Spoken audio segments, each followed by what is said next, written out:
Did you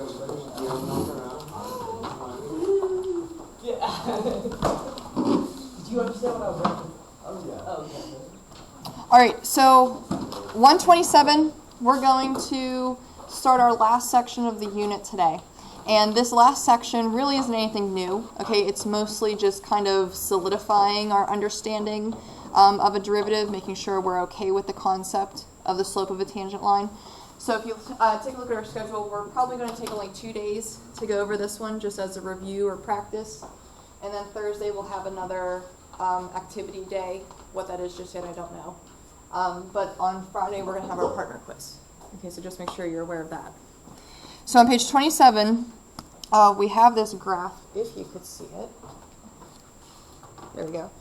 We have this graph at the top, and they give us the equation, the little hole punch clipped off the g. So this is a g of x graph.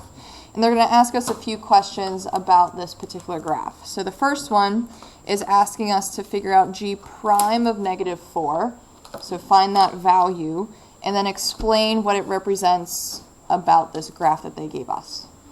So how might we want to tackle the first part? Can we figure out g prime of -4?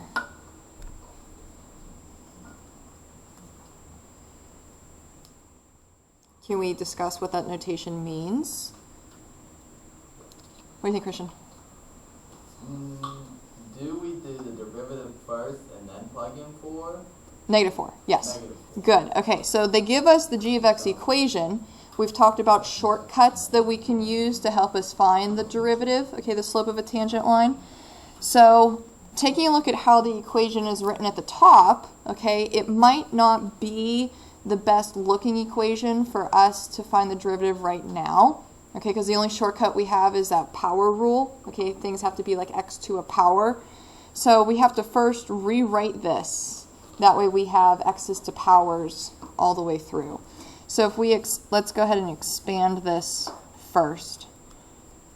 Can we do x plus 2 squared pretty quickly? Like if you were to write it twice and go through FOIL? Go to Anush. X squared plus 4x plus 4. Plus 4, okay. So we still have parentheses. We can get rid of those. We'll have 1/2 x squared plus 2x. And then we'd have a half of 4, which would be 2, and then minus the 4 on the end would leave us with a -2. Okay, so we haven't even found a derivative yet. Okay, we just rewrote the original equation so that we can find the derivative.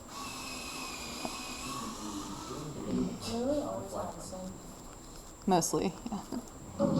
All right, can we use our shortcut now? Our power rule? What's our derivative? X plus 2. Good, power rule. So this is our derivative equation that we can use to help us find the slope at any spot we want. Notice how in the notation, though, they want us to figure out the slope at -4. So if we plug in -4 for that x, we'll get -2 in the end. Okay, so there's our value. We then need to explain what this represents in terms of the graph. So what does this -2 value actually mean?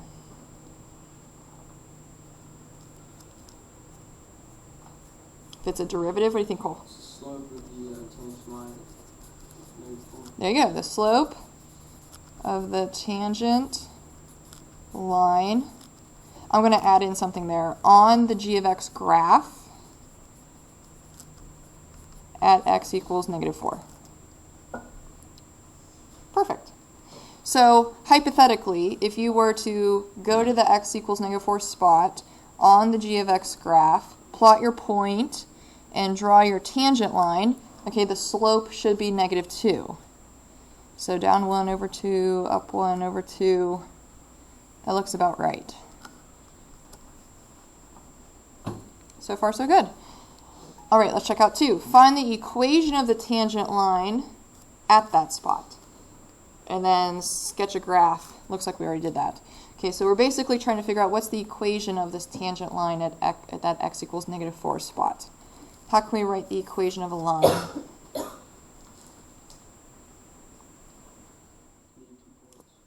2 points that can help you find the slope, right? But we have a slope, which is already good. So instead of needing 2 points, we really only need 1 point and the slope. Okay, so our slope was -2. That came from our derivative. The point has to physically come from the graph, so you know where to actually plot a closed circle. So that would be -4, -2. So it looks like the point value and the slope value happen to be the same. Little coincidence. So we've got to bring that information together. Point slope forms our new best friend. So y minus the point, so it actually changed to a +2, equals your slope times x minus the x value, which happens to be your tangent location. So that would change to a +4. All right, so there's the equation of that tangent line you drew. You can leave it like that. You don't have to turn it into a slope-intercept. If you wanted to, you can. Okay, but don't feel like you have to. So I think up to this point, these two questions aren't really anything new to us. Okay, we've done derivative interpretations and tangent line equations so far. What might be new is number 3. Okay, but it's not terribly difficult. Using the equation of the tangent line, okay, the one we just found, find the value of y when x is -3.9. So how can we do that?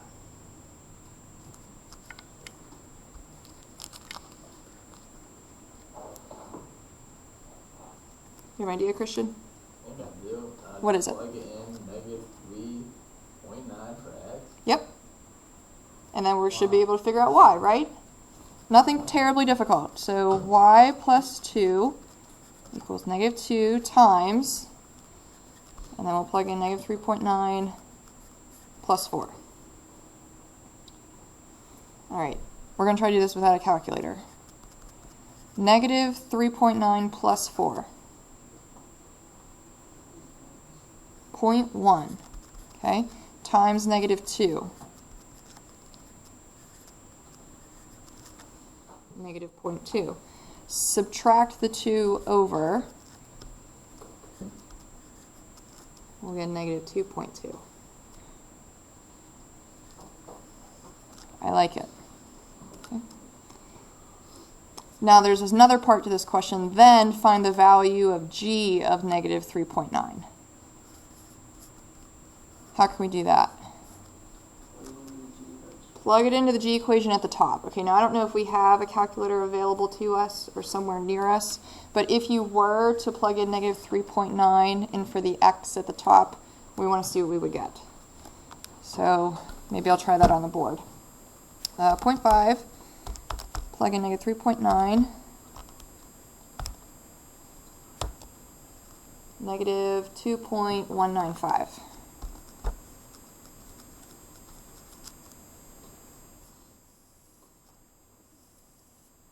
Okay, so this is kind of leading us into question number 4 here. What do you notice about the values of these two results? They're really close together, right? Okay, so we'll say the two results are very close. Okay, now this is leading us into something very useful. So take a look at what we have here. Notice how to get the exact answer, okay, from the function, we had to know what the equation of the function was. But to get something really close to the actual answer, we really didn't need the actual function. All we needed was a tangent line. So just because you don't have a function available to you doesn't mean you don't know function values. Okay, if we know a slope and a point about a particular function, we can use that to help us approximate function values, get something really close to what they might be. Okay, so they're pretty darn close, I would say. So we'll go ahead and write this down. We'll say because of this, a function can be approximated by a tangent line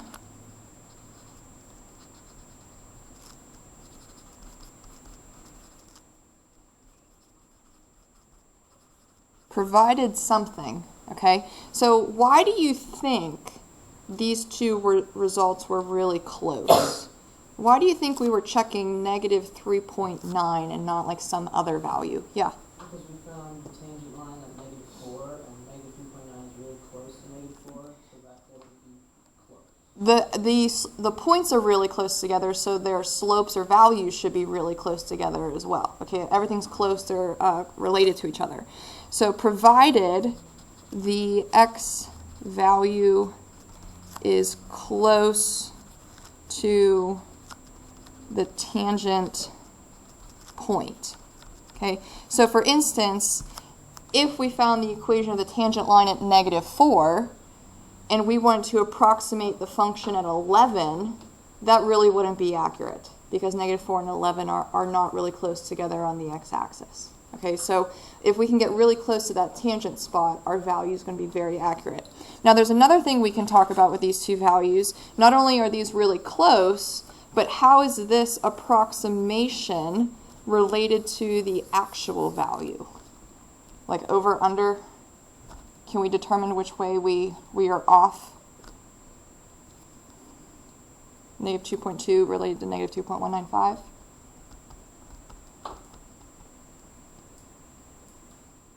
What's the question asking? Sorry. So not only are these really close together, but how is this approximation related to the actual answer from the function? Overestimate, underestimate, can we determine where we kind of fall with that approximation? Negative 2.2 is greater than, smaller than this value. Less than, so this is an under approximation, okay, it's smaller than the actual one. So what we can start to do is take a look at a function and anticipate, is our approximation going to be bigger or smaller than the actual one? And this has to do something with concavity. So I have a little bit of space up here. Concavity, we spent a little bit of time on this last year. Concavity is the shape of your graph or the curvature of your graph. Basically, is it a bowl? Can it hold water? Or is it like an umbrella where the water would fall out of it, if you want to use that analogy? So if this is what a graph looks like, notice how if you were to draw tangent lines, okay, on that graph, aren't all those tangent lines underneath, okay, that function? Whereas if it's concave down, okay, this is considered concave up. If it's concave down, and you were to start drawing in tangent lines, notice how all of those would be above the curve. Okay, so if this approximation comes from a tangent line, and we can determine where the tangent line would fall, we then know if this is an over or an under. Notice how at the graph at the top, if this is a concave up graph, the tangent line is under it, okay, below the value. So notice how our approximation was below. Okay, so if we can determine the curvature of the graph, we know if our approximation is an over or under estimate. So for concave up, we'll say tangent lines are under, bless you, estimates. Whereas if we're concave down, tangent lines are over estimates. Okay, but this is only if we know the curvature of the original graph. Okay, sometimes that's not available to us, so we just need to chalk up our approximation as a really good guess. Maybe we can't determine if it's over or under. Okay, but we'll get to a little bit more of that this year. Okay, this is really the only new thing from this section. Okay, so now that we know how to find the equation of a tangent line, we're just going to use it to approximate some function values. Okay, like I said, nothing too difficult. We're just plugging in a number. All right, let's go ahead and try the one on the back. So very similar question. Okay, we have a graph. This time it's a square root graph. And they're just going to ask us a bunch of different questions about this particular graph. So based on the graph, What values does g of x have a horizontal tangent? Give a reason. And then we're going to algebraically, so by hand, okay, using some algebra or calculus, we're going to support our answer. So can you tell based off the graph where we might have a horizontal tangent line? Like a flat tangent line? Go ahead, Christian. It's looking like 1. 1, I would agree. Notice how that's like a max or a min according to our relationships. Okay, so we'll say x equals 1. Because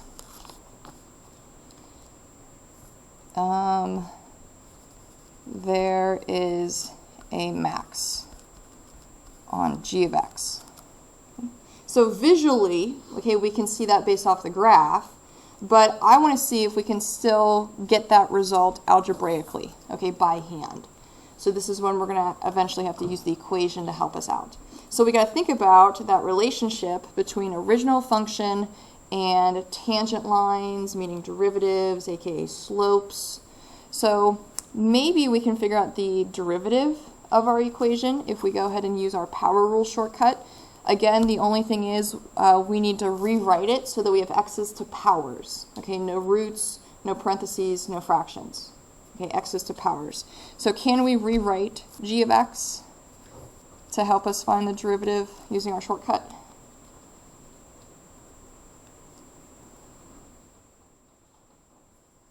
I see this would be 2x to the 1/2 power.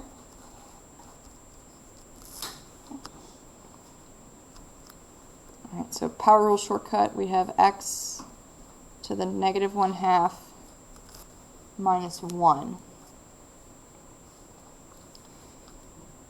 Now, it might be in our best interest to rewrite this as a positive power, and maybe you want to turn it back into a root.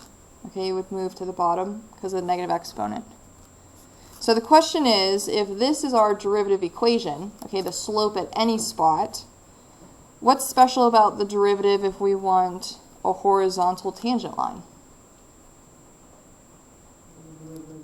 The slope is 0, right? Horizontal, flat tangent line, slope of a flat line is 0. So from here, we want to solve for x, and we're hoping that we get an x value of 1 because that's what the graph is telling us. So if we solve for x, we can add the 1 over, maybe multiply the square root of x over. That way we don't have a fraction anymore.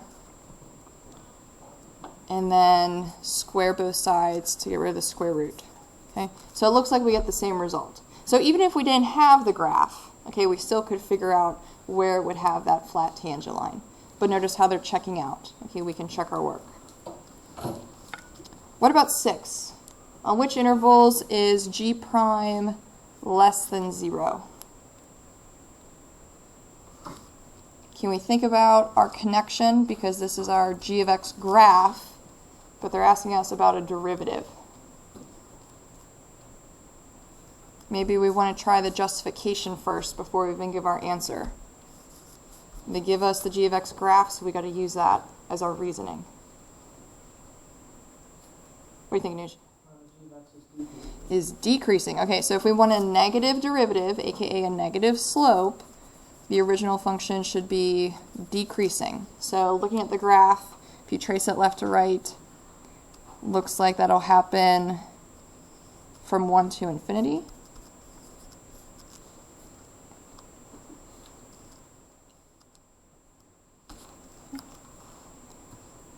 All right, 7's kind of similar. We want a derivative that's positive. So our connection to the original graph, that would have to be increasing. So if you trace it, it looks like we just have one little section, but that's from 0 to 1. We doing okay so far? Nothing new, right? This is just good review, practice. All right, let's try 8. For what values of x is the slope of the tangent line equal to 2? Show your work. Can we replace that phrase, slope of tangent line, with something? Derivative. Okay. Okay, so they're basically asking us, when does the derivative equal 2? Now, we already found the derivative. Okay, that was a number 5. So we'll write down what that was. And we want to set that derivative equal to 2. So let's go ahead and solve for x. We can add the 1 over, multiply the square root over,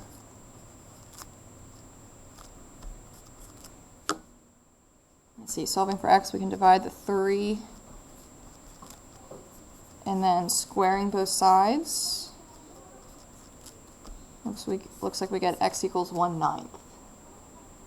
Okay, so graphically, I know it might be a little hard to visualize on your paper. Okay, I'm going to move up to the graph just for a second. If you were to go to the x location of a 9th, which we'll say is maybe somewhere right there, okay, and you were to draw the slope of a tangent line, that slope would be roughly 2. Okay, so graphically we can check our work even though it might be difficult because 1/9 is kind of a small location or small value. All right, let's try 9. Find the equation of a tangent line at the x location of 4, and then we're going to draw it on the graph itself. What do we need to know to write the equation of a line? Point and a slope. All right, so the point value, that's going to come from our original equation, okay, the original graph. So using the graph or the equation, if you were to plug in 4, what would you get? 2. I like it. Slope comes from derivative. So if you were to plug in 4 into the derivative, okay, which we found in number 5, or actually it's right here in number 8. If we were to plug in 4 right there, what would we get? -1/2. Good. Okay, so we got to bring those two together, write our equation of a tangent line. Y minus the point equals our slope times x minus our tangent spot. Okay. But they want us to draw this on the graph. So if we were to go to the location of 2, okay, that point on our graph, our slope should be -1/2. So we'll plot the point. And if we were to go down 1 over 2, up 1 over 2, I'd say that looks like a pretty good tangent line. Okay, only touching once. Are we doing good so far? We're going to switch it up a bit. Okay. On the next page, we're going to take a look at a table. So a little bit different information here. The table shows values for a derivative. Okay, let's make note of that. So these are derivative values, aka slope values, of a polynomial function. So that's kind of like our roller coaster graphs where we have quadratics, cubics, quartics, whatever the case is.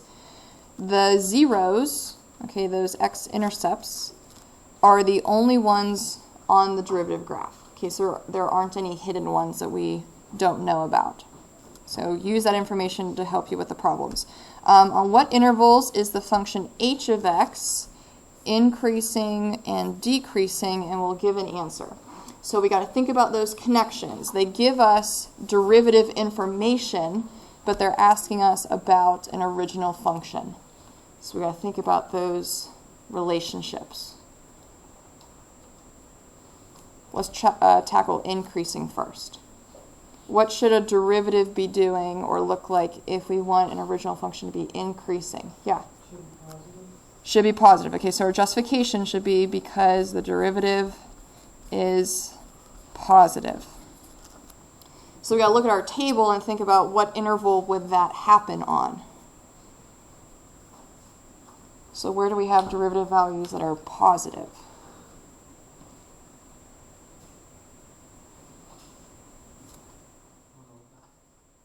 Say it again? On the left. On the left. Okay, so we really don't know what's happening on the left or the right, so maybe if we just assume that it continues in that path, we can go forever to the left, which would be -infinity. And then where would I stop being positive? -2, right? Because that's from 0. That's not positive or negative. Okay, it's neutral. So you stop being positive at that spot. We'll use a parenthesis because you can't equal that. Okay, you're not positive there. So I like that. Nothing else is positive, so that's our only interval.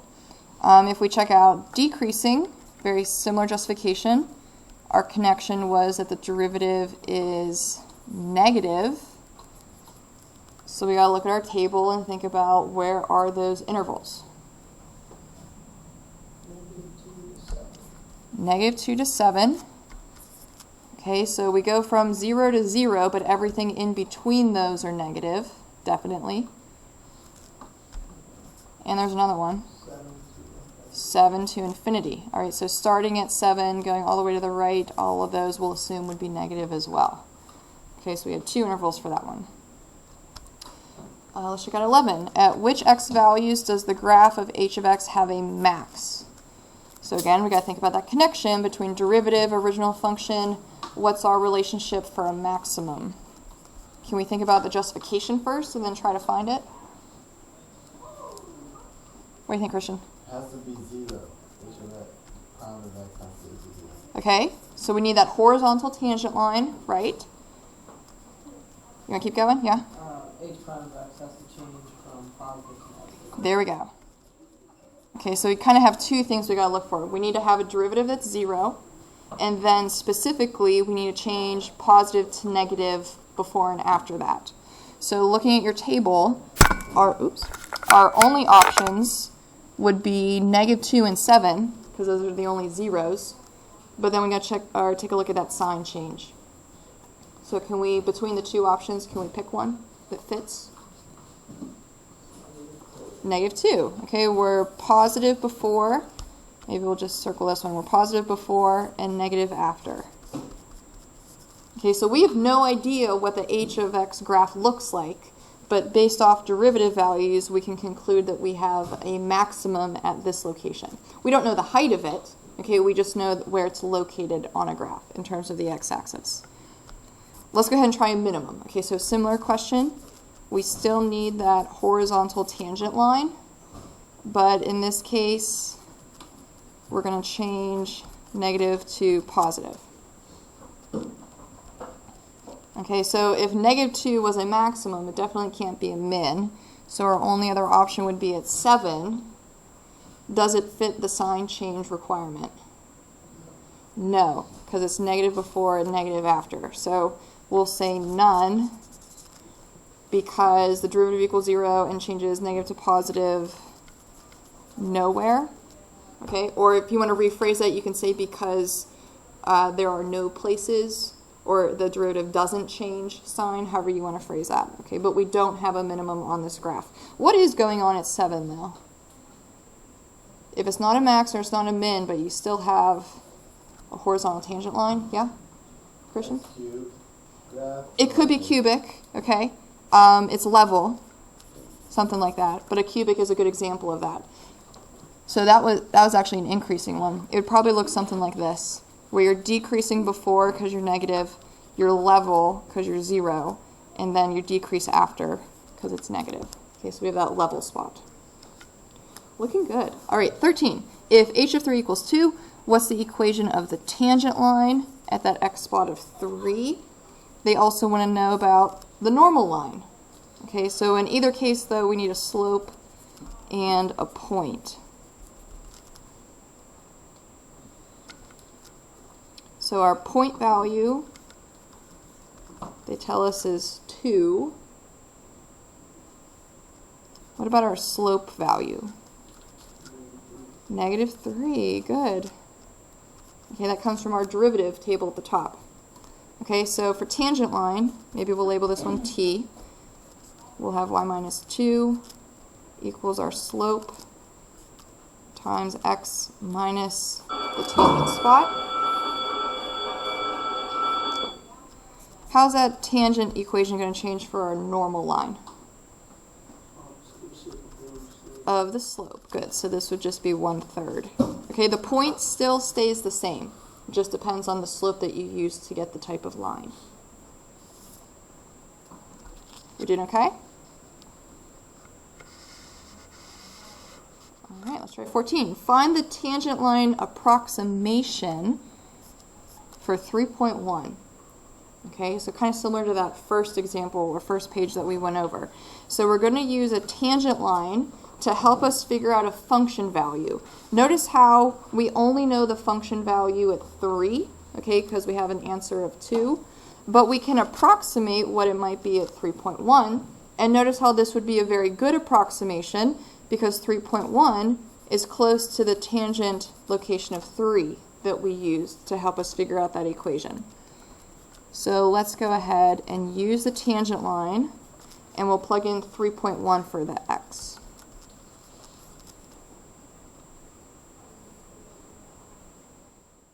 All right, no calculator. So 3.1 minus 3 is 0.1 times negative 3 would be negative 0.3.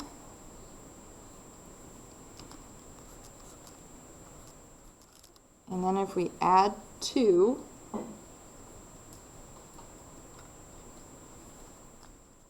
what would we get?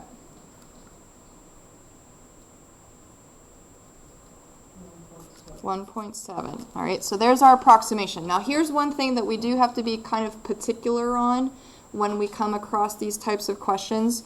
Notice the wording. It says find the approximation of this value. So whenever they use that word approximation or estimate, something like that, we have to turn the equals to squiggles, okay? Unfortunately, if you left it like that on the AP exam, you'd actually lose a point because this is mathematically incorrect. Okay, the function value is not exactly 1.7. So we'll say h of 3.1 is approximately 1.7. Now, we don't know what the original h of graph looks like, okay, and they don't give us a clue as to what the curvature is at this location of 3, so we can't determine if this is an over or an underestimate. Right now, all we know is that it's a good approximation because 3.1 is close to 3. Okay, so don't feel like you have to determine over or under every single time. Let's check out 15. So based off the table, if we were to go forever to the left, what do you think our h of x graph would be doing? And if we were to go forever to the right, what would the h of x graph be doing? I'm going to zoom out.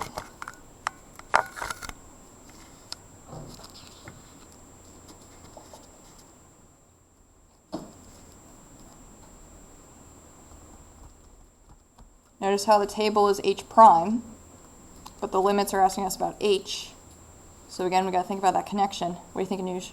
To the left, I think h of x is going to infinity. Why? Because the derivative is continuously like more and more positive. It's a bigger and bigger number. Bigger and bigger number, so steeper and steeper slope, right? And notice how it's also positive, so you would be increasing, going up. Okay, so even though this is the derivative graph, we still have to use that connection to the original function. So the derivative is getting more and more positive, meaning your graph is getting more and more increasing, okay, steeper increasing. So this would be positive infinity. On the left-hand side, or sorry, the right-hand side, looking at your table, the derivative is going to get more and more negative. So it's still steeper, but it's steeper going down. Okay, so you're decreasing on the right-hand side. So the original graph would probably be negative infinity, going down forever. Does that make sense? Okay, it's not based off of this table. You got to use the relationship to help you with h of x. I feel like we went through that really fast. Is it still okay? It's a review section, so it's still some of the concepts we've been talking about. The only thing new is probably that a tangent line approximation. Okay, but we'll be doing that kind of the rest of the year. All right, we'll save the last 2, I think. We have 2, right? We'll save the last 2 for tomorrow.